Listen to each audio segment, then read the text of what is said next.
Hello everyone, and welcome to another counter build against the Ancient Leshen. This time we're using a hunting horn. That's right, one of the smashiest weapons in the game. You have the horn and you have the hammer, right? And so one of the reasons why you'll consider... Ooh, I just got grabbed. Come on guys, save me. I'm in danger. Come on. There we go. Alright, so one of the primary reasons you're going to consider using a hunting horn is because you're going to be able to build some of that stun up on the Ancient Leshen, and if you can get a KO on him, that's pretty valuable, just because it's so hard to keep him in place. So if you're pairing with, you know, anyone who can deal a little bit of stun themselves, maybe a heavy bowgun that can deal stun, maybe a hammer that can deal stun, you know, the sword and shield deals a little bit of stun on its way down with that shield bash, right? So if you can just help out with some of the KO, you're going to get a knockdown on him. There's the bird bomb. Somebody flashed the bird bomb. That's kind of nice. I never assume they're going to flash it, and personally, well, you know, I don't know how I feel about it. Should you flash it or should you dodge it? You guys tell me. I guess flashing it is safer for your whole team, right? Here's an aerial attack.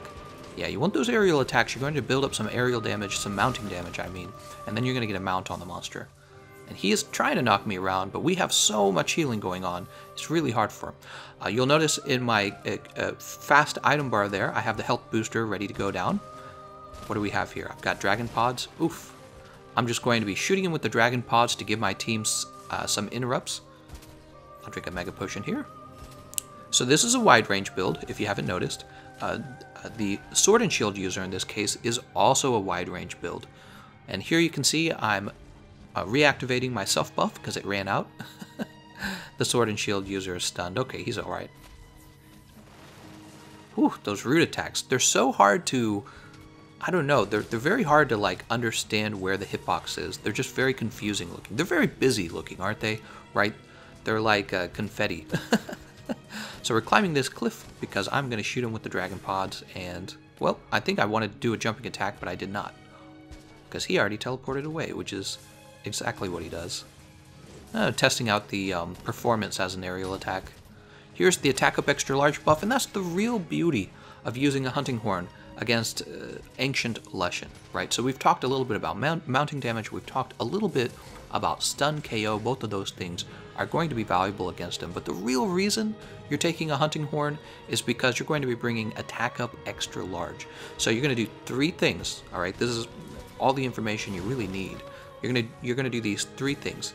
You're going to use a mega demon drug potion, right? You're going to drink that, and that's going to give everyone a boost. And then you're going to get the attack up extra large buff out. That's a horn buff, okay? That's going to give everyone a nice buff to attack as well. And then you're going to eat a might seed. So because you have wide range, you're giving the demon drug and the might seed away to everyone. And then as the horn user, you're giving up attack up extra large as well. And what ends up happening is your team just gets a really, really large improvement to the damage output. And once again, you can see me, I'm actually reaching his head pretty easily, even when I'm standing at his feet, just because of the nature of the hunting horn. It has a little more range than the hammer. So we're dealing a little bit of stun, we deal a little bit of mount, we get the attack up extra large buff out. You also have a defense buff as well, so you can use the defense buff. There's the health booster, help people in case they need some health. That'll save you on some mega potions too if you're a wide range user. Get the health booster out, people will stand in it. What do we have here? Slinger bomb? Oh yeah, Slinger Bomb's good. Slinger Bomb, you're going to deal like 120 damage and you're going to get some interrupt. Actually, that did 46, so you're going to deal closer to 150 damage after 3 shots. Just be sure not to waste any shots. I think I wasted one. Those Revoltures chipping at me. You got to be careful with those Revoltures. So you could see the regular single note swing. That's giving me a hit on his head. I think his head is the most valuable hit zone for all weapons. The Hunter's Notes say that anyways. And you'll also notice you're also getting some KO stun damage on him, right? So really a nice thing. We got a little sharpen there. You're going to have to do that because we don't have Master's Touch on this build. You know, we just don't have a way to build that and keep the build efficient, especially because Deep Vero, like all of the Devil Joe weapons, has so much negative affinity. It's kind of hard to build that affinity up and take advantage of Master's Touch.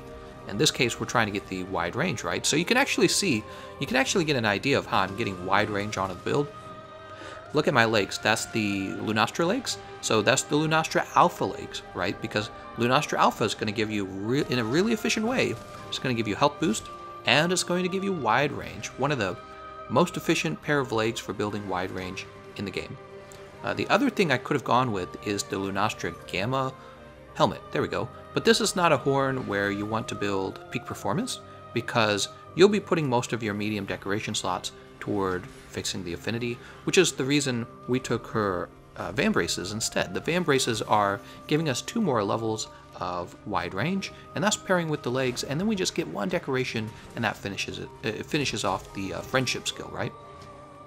Speaking of friendship, he is howling and pointing, and that means, oh, he's pointing at me. Interesting. Wonder how that works. Do you think it works kind of like Behemoth? Do you think he points to whoever hits him in the head the most? Speaking of which, here's another nice thing about the hunting horn right here. As you know, the hunting horn has more range than the hammer, and it has a lot of sweeping attacks, including the super pound, by the way. The super pound, right, it has a big sweeping motion first, and then it slams down. Well, that is just terrific for getting rid of the Jagras. So are your performances. So you can kind of get inside of the group, just kind of go nuts with the hunting horn. It really is going to knock them all out. It's very nice. Right? It's just because it's one of those weapons that naturally has a lot of range on its moveset and on its actual weapon. So we're moving on to stage 4 of the fight. I purposefully started the video in stage 3. I don't feel like you guys need to watch stage 1 and stage 2. That would just make the video too long. Yep, we're going to start in stage 3, where he's actually dangerous, and then stage 4, where he is the most dangerous. So this is where you really get to test the quality of the build, right? Alright, so you'll notice, here's a Might Seed. We're just kind of waiting for everyone to show up. There's an Adamant Seed. I got, you saw everything. I had the armor skin, I had the immunizer. Yeah, we got everything. Wide range, you get to share all the buffs with everyone, and then most importantly, you're giving out attack up extra large as well. Your whole team's dealing bonus damage. Look at all those Jagras. So I figure, you know, let's get in there, let's get started. We have some teammates who are still catching up, but it's like, I just want to go fight them. We're flashing those Jagras because as scary as they seemed when he first came out, they're really not scary, are they? You just flash them one time and then they're a bunch of stupid idiots, right? Look at them, they're all just standing in a circle, and we're gonna beat up on them now. Yeah. A lot of damage on them with these moves. Look, I'm striking all around me because that's what the performance does. And it's kind of nice because I get to... Oh, look, I set off his mines there. Those Wyvern Blast, I should say. They act like mines, don't they? They act like mines, like claymores. But yeah, I was setting that off. And they are almost all gone now. So the Jagras are cleared up. We're going to go ahead and focus on him. He has like 1 billion Revoltures around him right now, which means if you get near him, you're going to take heavy tick damage. God, I hate fighting him in stage 4. It's not the tick damage that really drives me crazy or the moveset. Oh my gosh, that root attack though. You gotta be careful with that root attack, by the way. Did you notice, so for the equipment, I have Health Booster and I have Temporal Mantle. Why not Rocksteady and Health Booster? That's because the Ancient Leshen has a number of root attacks that really can hit you multiple times if you're wearing Rocksteady, and that is one of the easiest ways to die to his root attacks by accident. He has a concentric ring attack, very similar to Zenjiva. You can take multiple hits from that easily, so you gotta be real careful. Alright, he's almost got me here. He's almost got me. You can see I scrolled over to the max potion, I'm rolling like crazy, and now I'm gonna eat, and I'm fine. He's going to have trouble killing me again. We're going to go ahead and eat an Immunizer. Immunizer gives your team like super recovery, not super recovery. It just helps them recover their red health bars faster, right? Might as well. We're in stage 4. All right, he is knocked over. Really terrific time to get these super pounds on his head. What is it that knocked him over? I didn't even see. You can tell, so for his head, oh, here we go. We got a paralysis on him. That's definitely coming from the Terra Torn build user. Actually, what happened was I shared that other counter build with them. If you didn't know this, I made a heavy bowgun counter build. In fact, yeah, I'll go ahead and leave a link in the comment section for those of you who haven't seen it. I think is a really terrific way to fight them. And one of the players in the party here was using that build. He was testing it himself to see if it was any good. And I think it did pretty well for him, right? So he paralyzed Ancient Leshen in stage 4, and that's because you don't really want to waste that paralysis in stages 1, 2, and 3. You want to use it in stage 4 when he's teleporting around the most. So we got a lot of nice damage on him right there. I'm going to go ahead and sharpen because I have blue sharpness. Unbelievable. He spawns up at the top of this thing. That's annoying. Everyone's chasing him up there too. I'm gonna get poisoned. Alright. So I need to reset the self buff. Self buff is really important. It gives you a lot of extra damage as a hunting horn user. See what happens now. Everybody's up there fighting him. There he goes. I didn't want to stay up there with him because he would probably stay up there and he would probably kick our butts. It's better to be down here where you can outspace a few of his, not all of his attacks, but some of them. Also, this area's not too bad, especially if you can get a free poison on him. That's kind of nice. I did some testing on him the other day. I'll be talking about it in my complete strategy guide for fighting Ancient Leshen. I'm working on that. It's going to take forever for me to finish it. It's a big guide. I was testing poison out. You don't want to worry about poison. It's not worth it. Poison in Monster Hunter World is just bad. But in this case, you can use the environment to poison him, and that's really not a bad deal. Alright, we're smacking him. Very good. We're queuing up defense, defense extra large. Defense up extra large. There we go. Say the whole name. Sometimes when you're doing an audio recording, you're like trying to spit out the words, like, That's how it feels. Alright, here we go. So I've got here it is, the performance is queued up, and now I'm actually going through with it. And I rolled out of that. And now we're going to beat up on him again. Am I going to reset for defense up? Nope, I'm going for attack up extra large. That's fine. Yep, you just want to keep those two going, really. You don't have to worry about wind pressure. He doesn't really have any wind pressure moves. And for the health boost large, I suppose you could try to go for health boost large. That's only valuable if people on your team didn't build health boost. And pretty much everyone's building health boost against this guy. But yeah, you could always check the players that you're playing with. Maybe they didn't use it. Come on. Alright, we got the Temporal Mantle going. And as you can see, the health booster is actually back as well. And I'm still smacking him in the head. I'm always going for those stuns. Wow. And I just have a lot of attack up extra large queued up. So my team's never going to go without that buffs. Actually, what I should be doing right now, thinking about it, I ought to eat another Might Seed right now. That would be a good thing to do. Oof. Somebody's been grabbed. And he's been mounted. Oof. He's still trying to get me.